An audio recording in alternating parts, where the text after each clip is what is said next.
pessoal, aqui quem fala é Lívia, amiga de AA, na atual presidência da Junta de Serviços Gerais de Alcoólicos Anônimos do Brasil, e hoje estamos aqui no nosso 7º episódio do nosso podcast Entre Amigos, o nosso podcast da Irmandade que é feito por amigos e para amigos, onde nós temos a oportunidade de trocar as nossas experiências e compartilhar também os nossos conhecimentos e as nossas práticas em relação à Irmandade de Alcoólicos Anônimos.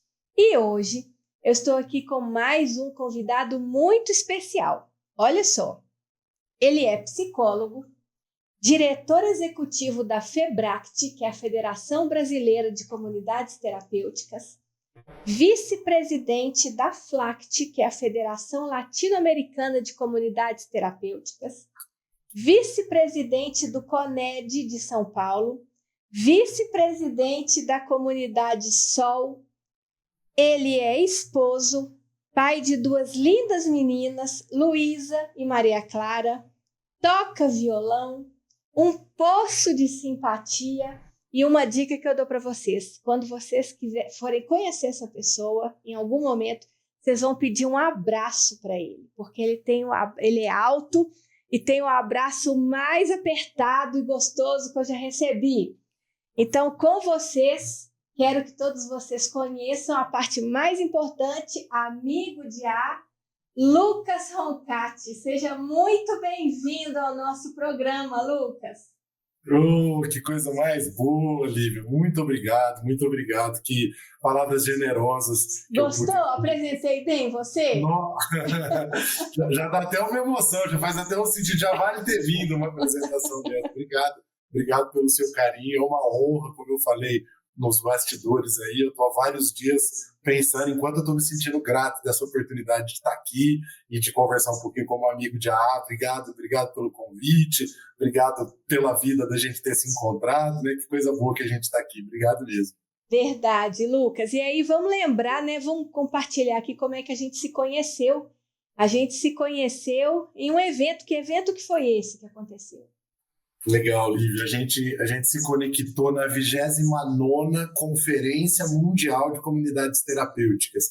Esse foi um evento que aconteceu em Campinas, de 13 a 15 de dezembro, um evento inédito no Brasil, e por ser um evento bienal, né, que já está na 29ª edição, foi realmente um privilégio para a gente ter a oportunidade de estar aqui nesse momento, de participar da organização, como nós pudemos participar, cada um à sua forma, aí, contribuindo com as suas ações.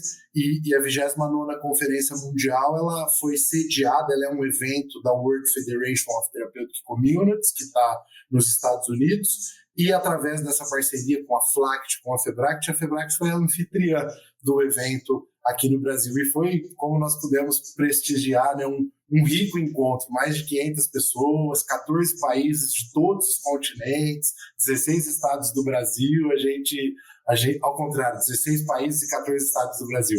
A gente realmente teve essa chance importante de estar lá e poder conversar um pouquinho sobre tudo que envolve esse cenário da recuperação em geral.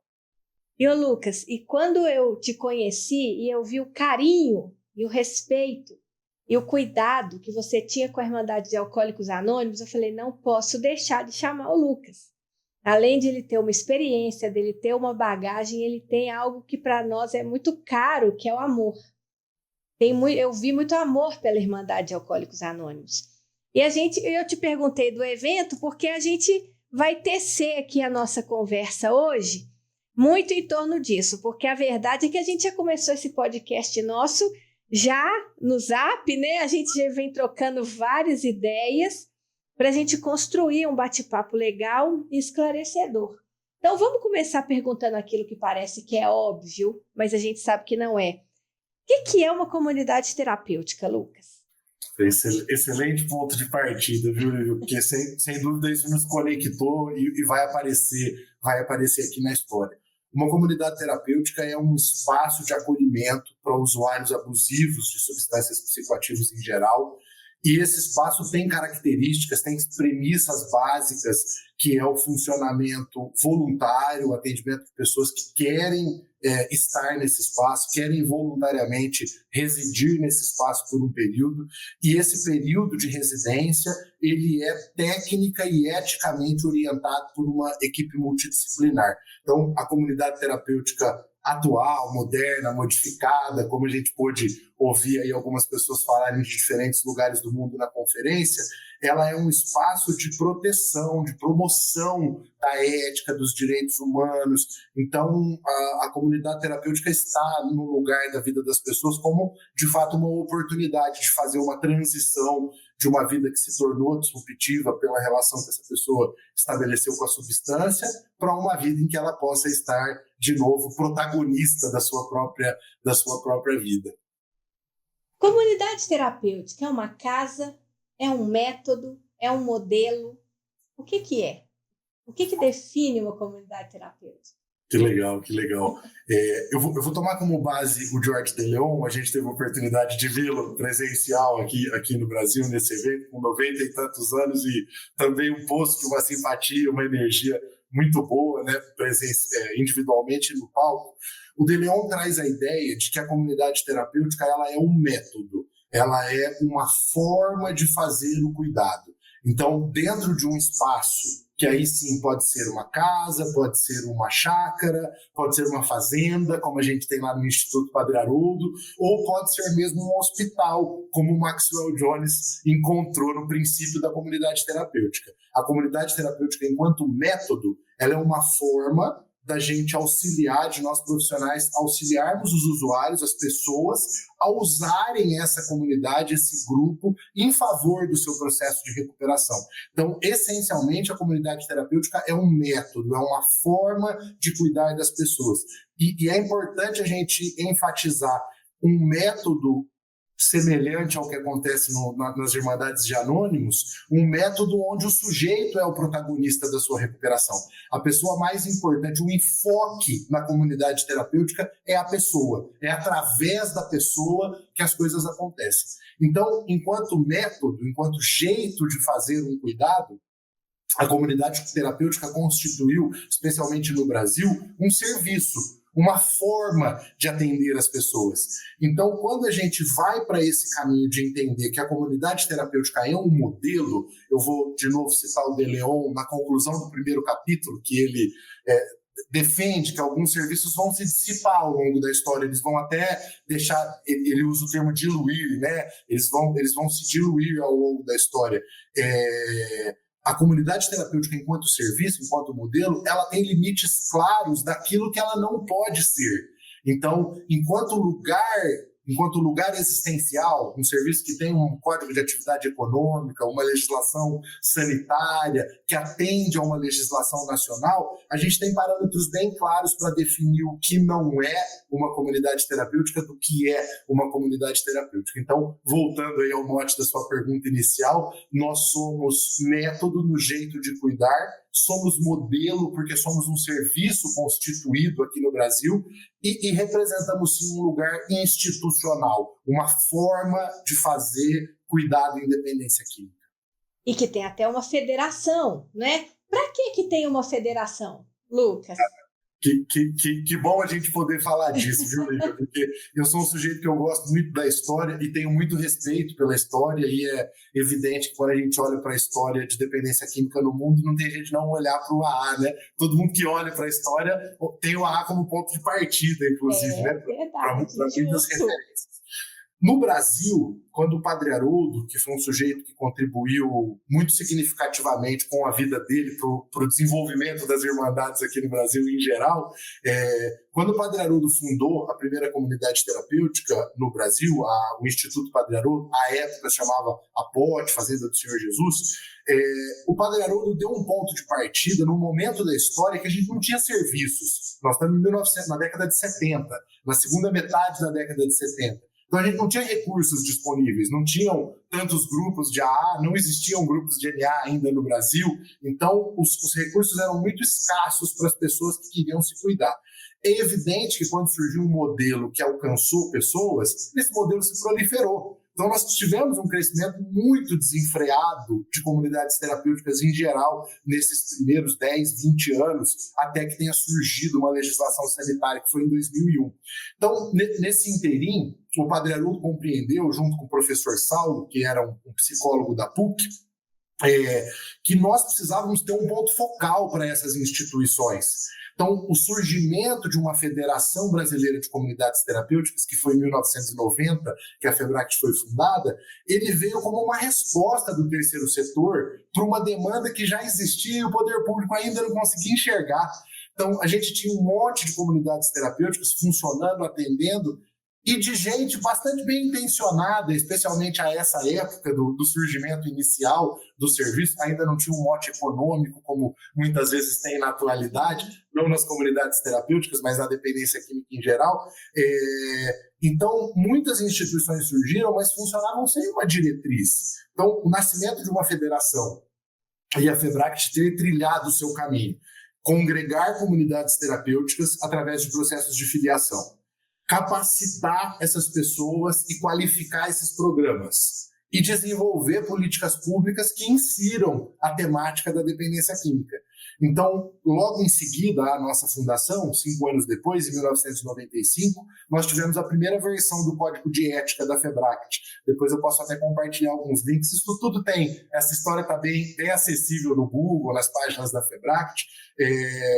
O Código de Ética da FEBRACT, ele foi o primeiro documento no Brasil que compilou informações sobre como funcionavam as comunidades terapêuticas. Então, para muitas instituições, foi uma luz de uma referência técnica, teórica, e vou até trazer um pouquinho da história, porque nós lançamos na conferência a edição mais atual do Código de Ética, que é a 8ª edição do Código de Ética. Então, acho que esse é o ponto de partida aí da história das CTs. Muito importante. E você usou na apresentação também desse contexto, Lucas, um termo que chamou minha atenção: recuperação. Você não falou tratamento. E aí, já identifiquei aqui como Irmandade de Alcoólicos Anônimos, porque a Irmandade de Alcoólicos Anônimos, ela não trata o indivíduo, ela recupera o indivíduo. A gente pode aqui pensar que o tratamento do alcoolismo, ele vai ter um enfoque na doença, né? Então, no momento eu estou gripada, e aí eu fui ao médico, e aí eu fui tratar da minha gripe. Então, ele olhou a sintomatologia, deu a medicação, deu as orientações, acabou. Só que em Alcoólicos Anônimos a gente não trabalha dessa forma. A gente faz a recuperação, proporciona, sugere, né, a recuperação do indivíduo por meio da prática dos 12 passos, das 12 tradições e dos 12 conceitos. Então, a gente tem um entendimento, por isso também é um programa espiritual, porque ele transcende ao simples parar de beber, como se fosse simples, né? Já é uma grande coisa, mas vai muito além. O foco está ali numa constante recuperação do indivíduo norteado, né, sugerido pelos nossos princípios. E como é que é a recuperação na visão da comunidade terapêutica? O que é recuperar o indivíduo? Que legal fazer essa analogia. Eu confesso até que eu acho que eu não tinha encontrado ela assim com tanta afinidade como eu vi agora na sua fala, porque a comunidade terapêutica surgiu de fato, como eu disse, não tem como a gente não olhar para o que acontecia à época, né? Nós precisamos imaginar uma pessoa na década de 80 com alguém que desenvolveu algum problema com o álcool, que ninguém sabia muito bem o que era, mas uma pessoa que bebia de uma maneira diferente do que as outras pessoas, e foi para uma comunidade terapêutica à época, motivado, obviamente, pela necessidade de cessar essa compulsão pelo álcool, por outras drogas, no caso da comunidade terapêutica que atende essa população em geral.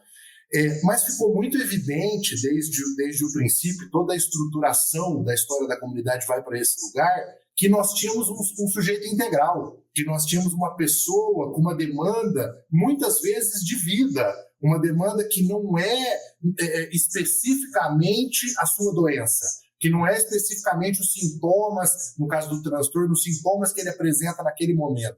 Então, a comunidade terapêutica está num lugar, e aí eu vou falar um pouquinho do que acontece agora, mais atualmente, que a gente recebe pessoas que vêm carregadas de um comprometimento da sua vida social como um todo. Um sujeito que tem meia idade, que tem 40, 45 anos e está há vários anos, muitas vezes há vários anos, sem uma referência de moradia, sem uma referência familiar, sem uma referência de trabalho, sem uma referência de estudo.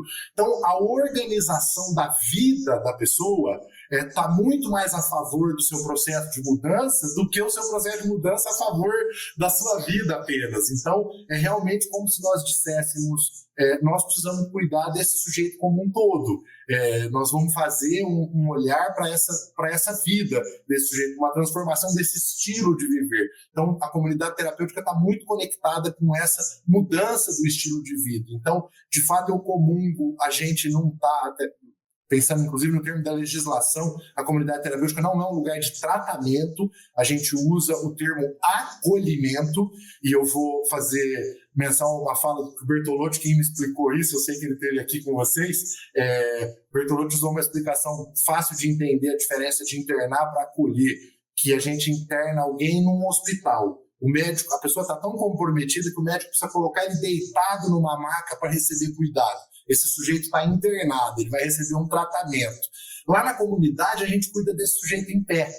Então, a gente não faz, de fato, um tratamento, a gente faz um acolhimento, propicia um espaço saudável, um estilo de vida, recursos disponíveis, recursos dentro e fora da comunidade, recursos como as irmandades, a possibilidade desse sujeito acessar recursos comunitários que são, para ele, fatores de proteção. Então, a gente está bem mais conectado com recuperação do que com tratamento de fato, né?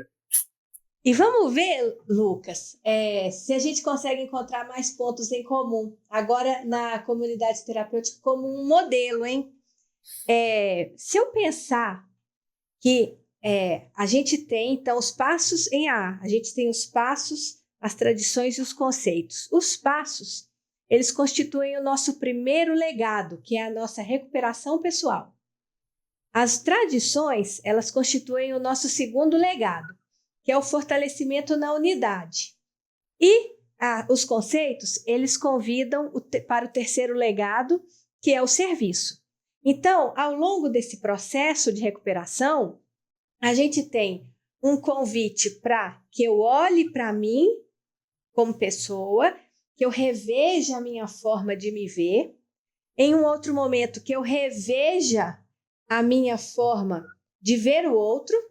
E no terceiro momento, que eu reveja a minha forma de colaborar com o mundo, de contribuir com o mundo. Essa visão, por exemplo, eu procuro praticá-la dentro da minha casa, inclusive, entendendo que ali eu tenho o meu momento como indivíduo na minha dinâmica familiar. Eu tenho o meu momento como indivíduo e também eu tenho um momento revendo meus familiares. Por exemplo, uma tradição em AA que eu acho linda, que a AA zela pelo bem-estar comum em primeiro lugar. Isso é um exercício que a gente pode fazer dentro de casa. Quem de nós, todos os dias, para olhar para a nossa dinâmica familiar e falar assim, vamos cuidar do bem-estar comum, vamos zelar por isso. É um convite para viver no céu, se todo mundo coloca isso em prática. E todo mundo cooperar uns com os outros ali, ressignificar essa forma de cooperar. A comunidade terapêutica como um modelo, ela tem uma visão semelhante ou não? Ou é algo que passa totalmente diferente, passa por outro caminho? Legal, muito boa essa conexão que você fez, Lívia, porque a forma como a gente foi estruturando ao longo da história, e eu digo a gente porque porque você faz parte da história, esse título, acho que ele não é de ninguém, é de todo mundo que colocou a mão. Temos grandes pesquisadores, grandes nomes que a gente referencia e respeita, como eu citei o De Leon, poderia citar tantos outros, o próprio Bertolucci, mas de fato uma construção coletiva aí de mais de 30 anos. Esse lugar de ter um programa de comunidade terapêutica que é dividido em fases, ele tem muito essa característica de começar com o farol para dentro e terminar com o farol para fora. Então esse cara vem para a comunidade e ele tem totalmente ele na chegada, no que a gente chama da recepção, da triagem, dessa primeira fase no programa, que ele vai entender a sua vida, os aspectos mais biológicos da sua existência, que tipo de suporte que ele precisa, que rede de apoio que ele tem, o que ele já tem que ele não tem preparado para reorganizar a vida dele. Então, parece, de fato, quase que um lugar de tratamento, que seria totalmente ele. Mas, na primeira conexão com o grupo, esse sujeito vai entender, porque esse é um enfoque da comunidade, que é através desse espaço comunitário que a gente vai resolver os problemas uns dos outros, que esse recurso que a gente chamou... agora me esqueci um termo que a gente usou bastante, convivência entre os pares. Essa ideia da convivência entre os pares, ela vai, de fato, direcionar como as coisas vão acontecer na comunidade. O sujeito que se conecta com a segunda etapa de um programa de comunidade terapêutica, respeitando aqui as singularidades de cada serviço, né, mas falando de uma maneira generalista, ele já está numa fase em que ele vai se conectar com o outro, porque ele vai se conectar com um empregador, ele vai se conectar com um familiar, ele vai se conectar com uma oportunidade de estudo, ele vai se conectar com um grupo de apoio, porque esse vai ser o enfoque da comunidade, não é uma instituição total que ele fica lá dentro cuidando de tudo. É um ponto focal para ele cuidar de diferentes áreas da vida dele. E aí, seguramente, a última etapa do programa, pensando nessa última etapa como um recomeço, assim como os passos, né, que vão se misturando a cada dia. Esse sujeito que está na última fase, ele é de fato a pessoa de referência para quem está chegando, ele é a liderança, ele é de fato a mensagem de que houve um processo de recuperação. Então, essa estrutura de ter passos, tradições e conceitos, eu acho que ela passa pelas diferentes intervenções que a gente faz na comunidade com os recursos que a gente tem lá e outros que essa pessoa vai acessar na sociedade, como a Irmandade, por exemplo. Então, é possível uma cooperação, né, sem afiliação de Alcoólicos Anônimos com comunidades terapêuticas, Lucas? Uau, eu acho que é para isso que a gente está aqui, eu acho que é para isso que a gente está aqui muito, assim, eu vou tomar o exemplo de São José do Rio Preto, por ser a minha cidade de origem, e por ter uma amostra de um grupo de AA que tem um CTO que vai às segundas-feiras fazer uma intervenção, uma explanação sobre como funciona o AA, e isso acontece há muitos anos com esse espaço que é uma instituição que tem aqui, né, que tem aqui na cidade, e essa cooperação faz com que as pessoas que estão na comunidade tenham o grupo como referência no seu processo de saída. Então, isso é muito legal, Lu. Uau, é incrível. Isso para mim é como a coisa deve realmente acontecer, né, Lívia? Vou usar aqui mais 30 segundos para defender que não é a gente permitir ou apologizar ou apoiar de que são os passos, o jeito que a comunidade vai fazer o tratamento, porque não são. O programa de AA, o programa de NA e as ferramentas que tem outras irmandades, elas estão para as irmandades e elas não podem se transformar num jeito de fazer comunidade terapêutica, porque ela não é. A comunidade terapêutica não é o programa de AA e o AA não é o programa da comunidade terapêutica. Mas o AA é um recurso disponível para as pessoas que estão buscando recuperação muito expressivo. É uma rede de apoio muito significativa. Então, quando acontece uma cooperação, e aí a gente está falando de cooperação, a gente está falando de respeito às tradições, né? Um formato adequado dessa instituição se relacionar, a gente aumenta muito a chance das pessoas conseguirem. Então, fico imaginando, se a 155, esse é o número oficial, mas já é 159 desde a conferência, se as 155 comunidades terapêuticas filiadas da FEBRACT encontrarem o grupo de AA que está mais perto delas, quanto mais chance essas pessoas vão ter de ficar bem depois que elas saem, né? Então, estou bem de acordo que a nossa cooperação é bem possível, viu, Vivi? E aí meu coração aqui já dispara, eu já fico querendo chamar todo mundo para a gente sair procurando essas 159, para a gente poder fazer amizade. Porque olha só, você está me fazendo lembrar aqui uma experiência que eu tive por parte do AA, né, tomando pela experiência, pelo olhar do AA. Eu visitei um grupo no Rio Grande do Sul. E esse grupo tinha a seguinte forma de trabalhar. Era um grupo normal, como todos os outros, era uma sala, só que tinha uma TV acoplada na sala com uma câmera. E aí um computador, tudo acoplado dentro da sala do grupo. E quando a reunião começava, tinha uma transmissão ao vivo e simultânea dentro de uma comunidade terapêutica. Então, nessa comunidade terapêutica, as pessoas elas tinham um momento de reunião com Alcoólicos Anônimos, só que era híbrido. Então, eles estavam lá na sala dentro da comunidade terapêutica, separado. Então, eles estavam participando de uma reunião de AA, só que os membros estavam dentro da sala deles do grupo, de modo que as pessoas que estavam nessa comunidade terapêutica já estavam fazendo vínculo com todos os membros do grupo.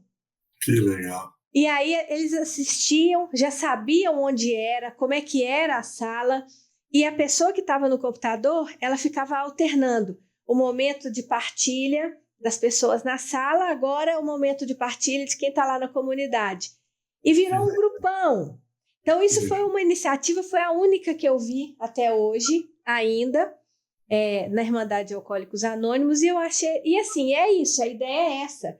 Quando eles terminarem o processo deles na comunidade terapêutica, se eles tiverem se identificado com a proposta de AA, não vai recomeçar nada, vai dar seguimento a alguma coisa que já começou, só que em uma outra proposta. E da parte da CT, Lucas, como é que na prática, no cotidiano, como é que você vê a cooperação da Irmandade de Alcoólicos Anônimos lá no cotidiano? No cotidiano se faz diferença ou não? Ou se é visando o depois? Como é que você vê isso lá acontecendo? Que legal, que legal. Eu fui um sujeito agraciado de ter encontrado instituições muito progressistas ao seu tempo. Então, eu me conectei com a SOL num tempo em que já existia o CTO do AA, frequentando essa instituição e uma relação saudável. Depois me conectei com a FEBRACT e o Padre Haroldo era um terrível jesuíta. O Padre Haroldo era um futurista de longe. Então, talvez a minha amostra ela nem reflete o quanto é a amostra geral das comunidades terapêuticas, e por estar na FEBRACT, eu também tive a chance de visitar muitas instituições. Santa Catarina, Rio Grande do Sul, Paraná, Rondônia, Mato Grosso do Sul, São Paulo, Minas. Realmente eu tive a chance de estar em muitas comunidades. E para mim essa cooperação, Lívia, ela transpassa o que nós falamos, ela ultrapassa o que nós falamos até aqui. Primeiro, porque o AA ocupa na história da humanidade e na história atual, uma excelente diretriz para que a pessoa possa compreender o que está acontecendo com ela. Então, pela capacidade de linguagem que a literatura tem, pela produção coletiva dos membros, pela força da história, a informação que tem em AA é muito rica para a pessoa que está buscando a recuperação. Então, não é que o psicólogo não possa fazer isso, ou um bom conselheiro não possa conscientizar a pessoa sobre o transtorno, não é isso. Eles podem, mas a forma como a AA se comunica com essa pessoa que tem o problema, ela é realmente muito especial, e isso se reflete no tamanho da Irmandade do mundo, né? É inegável, é quase indiscutível essa força do AA. Então, para mim, aí tem uma grande cooperação. As pessoas que estão lá precisam receber essa mensagem do AA. Elas precisam ouvir essa informação do AA. Então, acho que esse é um primeiro lugar importante de cooperação. O segundo lugar onde, para mim, constitui uma diretriz muito significativa, e é o que eu tenho ouvido das pessoas que eu atendo no consultório, que eu tenho a oportunidade de me conectar na FEBRACT, é que a recuperação individual, ter pessoas que estão vivendo um processo de recuperação fora da instituição, é quase sempre uma visão de esperança para as pessoas. Então, nós, profissionais, nos conectamos com aquele sofrimento, com aquela dor, com aquilo que a pessoa apresenta naquele momento. Então, quando ele encontra alguém que passou ou não por uma instituição, mas que tem um problema semelhante ao que ele teve, que é um alcoolista, que é uma pessoa em recuperação, eu realmente defendo assim, que é uma injeção de esperança no funcionamento dessas pessoas que estão lá. E aí talvez o ponto mais significativo, porque realmente há uma desconexão entre as instituições e os grupos em geral, muitas vezes por tabu, Lívia. A primeira vez que eu fiz um curso da Febract, eu cheguei na Febract como aluno em 2010. Eu fui lá fazer o curso, peguei um ônibus em São José do Rio Preto, desci em Campinas e fui lá fazer o curso, começar a minha história profissional nessa área. Num auditório de 70 pessoas, quando os funcionários lá do Padre Haroldo contaram que os acolhidos saíam da comunidade e iam a pé para pegar uma reunião lá no Grupo Lumen em Campinas, as pessoas falavam, como assim? As pessoas estão internadas e saem, onde já se viu? Então tinha um tabu em muitas instituições das pessoas acessarem um recurso super importante, super protetivo, que é uma Irmandade de Anônimos. Então, por um tabu, por um preconceito, por um desconhecimento, as lideranças das instituições sequer pensavam na possibilidade das pessoas frequentarem um grupo. E aí você fica com um sujeito por 3, 4, 5, 6 meses. Quando ele vai embora, você fazer uma carta de recomendação que tem um grupo de AA, tem uma força. Agora, quando ele ficou durante todo esse processo, e ele já foi 3, 4 vezes na reunião, ele conhece os companheiros, ele já teve contato com a literatura, a gente aumenta muito a chance dessa pessoa chegar num grupo. E aí é bom a gente reconhecer o nosso tamanho. Ele vai embora da comunidade, normalmente ele não volta mais. Ele precisa de um lugar para ele ficar. Ele precisa de um lugar de referência para ele. Desculpa que eu me estendi um pouquinho. Não, é isso aí. E você está dando para nós, Lucas, uma injeção de ânimo também muito grande da gente reassumir, fortalecer o nosso compromisso. Porque também nós tomamos para nós a responsabilidade de nós irmos até essa instituição e dizer o que é o AA. Porque também existe um tabu na sociedade e, às vezes, até dentro da Irmandade mesmo, por parte de alguns membros, de uma confusão ali, de uma fronteira de que a AA guarda o anonimato dos membros, mas ela não é secreta. Pelo contrário, né? Nosso propósito primordial é transmitir a mensagem. Qual mensagem?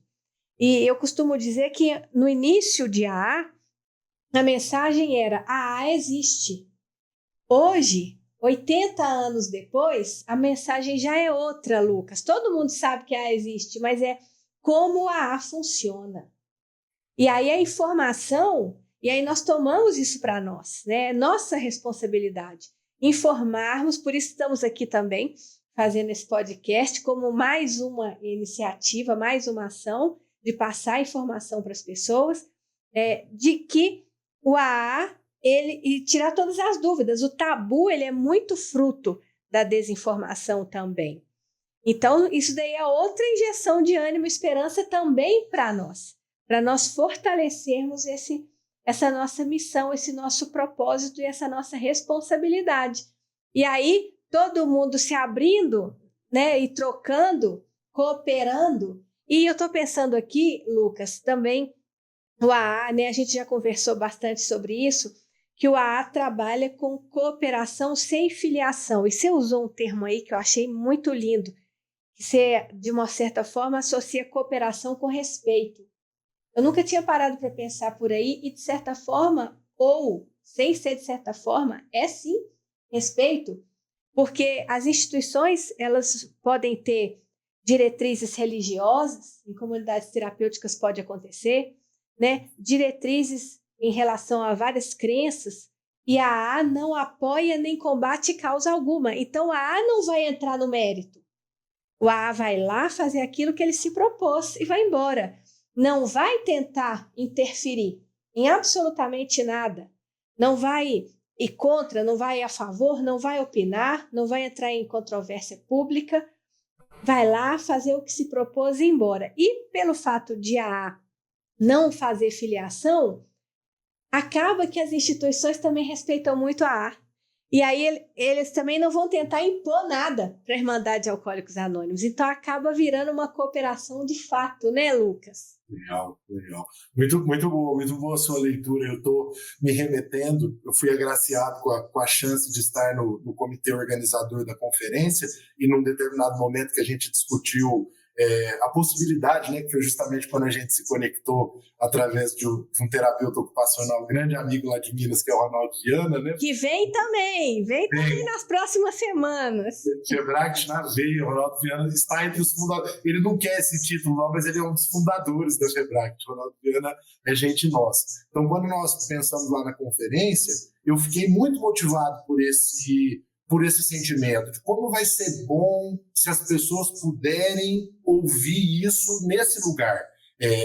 Então, a seriedade de um evento internacional, a importância de ter tantos palestrantes de tantos lugares do mundo e a gente ter a mensagem de AA registrado, para mim foi muito significativo no processo. Eu queria compartilhar isso com você aqui, porque tudo aquilo que acontecer da conferência, todas as informações e outras pessoas que puderem acessar, vão acessar com esse lugar da credibilidade que realmente Alcoólicos Anônimos tem. Então, achei importante você enfatizar, somos anônimos, não secretos, né?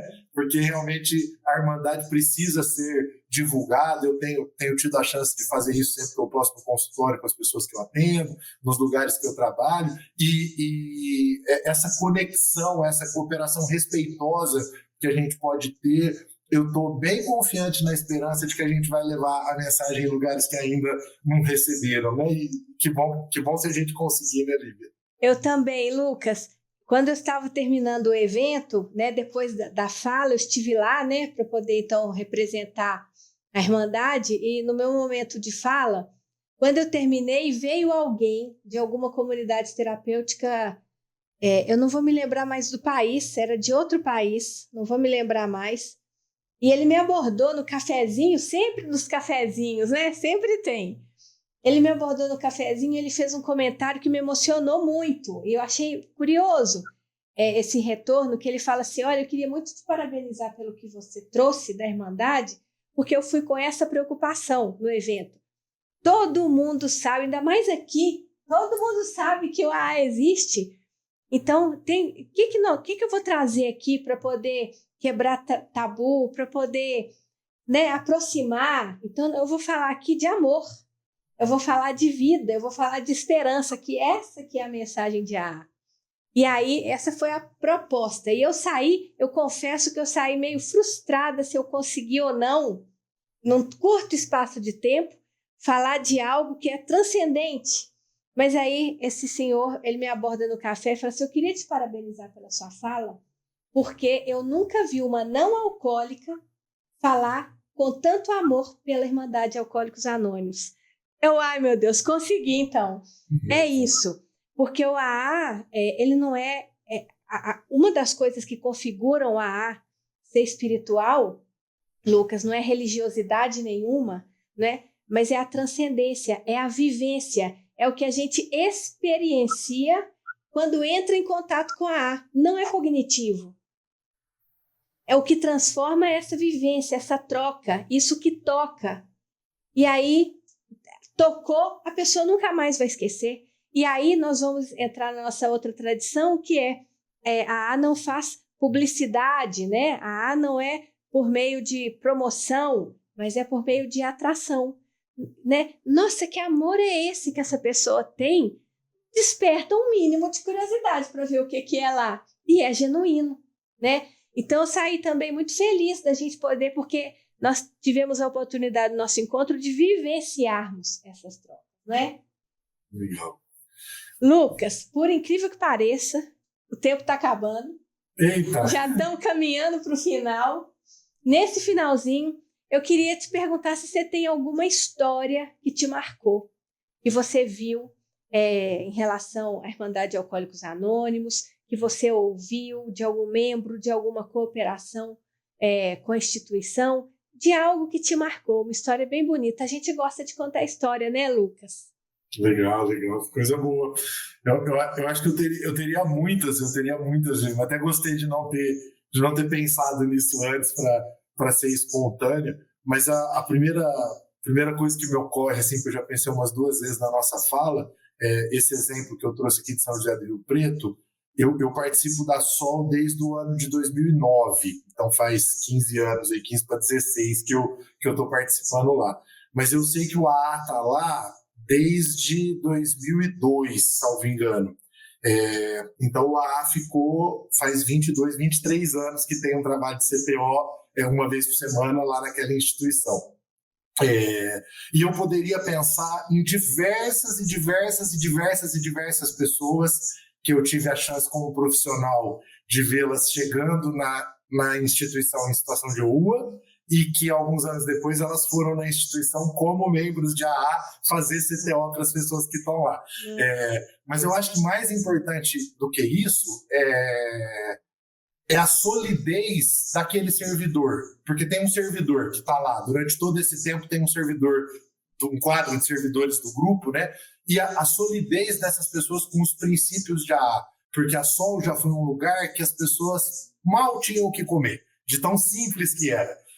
Não tinha convênio, não tinha luz, não tinha água encanada lá no princípio. E hoje é uma instituição que tem, com a graça da história, todos os profissionais registrados, convênios, atende todo mundo gratuitamente, com muita qualidade, e a mesma mensagem e o mesmo respeito que o AA ofereceu durante todo esse tempo. Nós nunca pedimos uma cesta básica para a Irmandade de AA, porque não era isso, mas nenhuma única vez deixou de acontecer uma reunião que acontece lá segundas-feiras, 8 horas, mesmo quando era dia 24 de dezembro ou 31 de janeiro. Então, acho que a minha visão de esperança de Alcoólicos Anônimos, o quanto eu me sinto grato de estar aqui, Lívia, por ter certeza que o que o AA fez para a humanidade, a gente não tem como fazer para devolver, né? Então, desde Bill e Bob, desde todo o desenvolvimento da nossa literatura, o AA vem transformando vidas muito significativamente,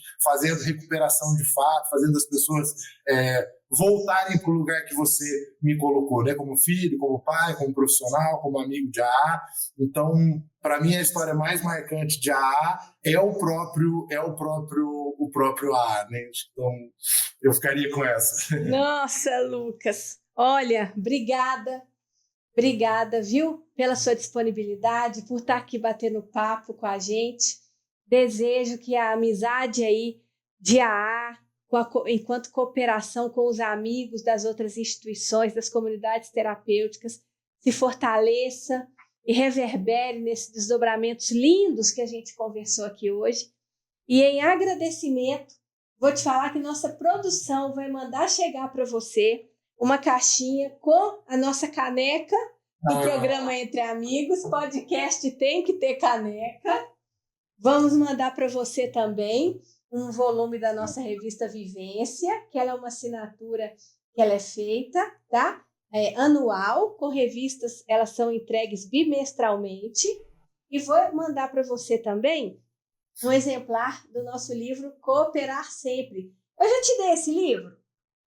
Dei não? Eu te dei outro, né? Não. Dei não? Então tá. Eu nunca nem tinha visto esse livro. Lançamento esse ano. Cooperar Sempre, ele é um livro onde tem depoimentos de amigos de AA, de diversas áreas profissionais e suas formas de cooperar com a Irmandade de Alcoólicos Anônimos. Vai chegar aí para você, na sua casa, como uma forma, minimamente, da gente agradecer a sua disponibilidade de estar aqui com a gente. Obrigada, viu? Que coisa boa. Eu falei para você uma frase que eu li no AA, né, quando a gente se abraçou na conferência, que é: por mais que eu tente, por mais que eu me esforce, nunca vou poder fazer por vocês aquilo que vocês fizeram por mim. E essa expressão da gratidão, ela está, acho que bem presente no meu coração agora. Eu me senti por todos os justos que nos precederam, falando do Mário Sérgio Sobrinho recentemente, né? Eu também um amigo de AA. Eu me sinto muito lisonjeado, muito honrado de ter sido convidado, Lívia. Eu fiquei a semana toda, da forma como eu compreendo a vida, tentando entender por que eu, né? Mas eu acho que tem um porquê da gente estar aqui. Então, que a gente possa fazer desse encontro uma oportunidade de mais pessoas saberem que elas podem se cuidar nas comunidades terapêuticas, que elas podem encontrar o programa de AA, e a FEBRACT está bem sintonizada com essa cooperação aí. Vamos fortalecê-lo. Obrigada, viu, Lucas? Valeu. Pessoal, então é isso. Espero que vocês tenham gostado desse bate-papo gostoso com o Lucas. Se você que trabalha em alguma instituição tem vontade também, assim como as comunidades terapêuticas aqui, que eu e o Lucas trouxemos, de cooperação e práticas de cooperação com a Irmandade de Alcoólicos Anônimos, Se você também trabalha numa instituição e deseja buscar essa informação, vou te convidar a entrar no nosso site www.aa.org.br. Lá no site você vai ver um link, reuniões presenciais. Ali você vai ver reuniões de todas as regiões do Brasil, separadas por estado, por cidade, com o nome do grupo, horário do grupo, endereço, dia de reunião, mas você vai ver também ali o endereço dos escritórios. Então você entra ali, liga para o escritório da sua região e pergunte sobre o servidor de CTO da sua região, para que ele possa conversar com você e vocês começarem então a pensar em possibilidades de cooperação. Há também no site a aba das reuniões online, onde você pode pegar informações, também participar de reuniões online, além de muitas informações sobre a Irmandade, sobre literatura, sobre a nossa revista Vivência. E nós temos também no site 65 linhas de ajuda por WhatsApp, onde você pode ligar e conversar diretamente com o membro e tirar todas as suas dúvidas. Fica também o convite para você conhecer as nossas redes sociais, @aa.org.br no Instagram e no YouTube. É isso, até mais, tchau!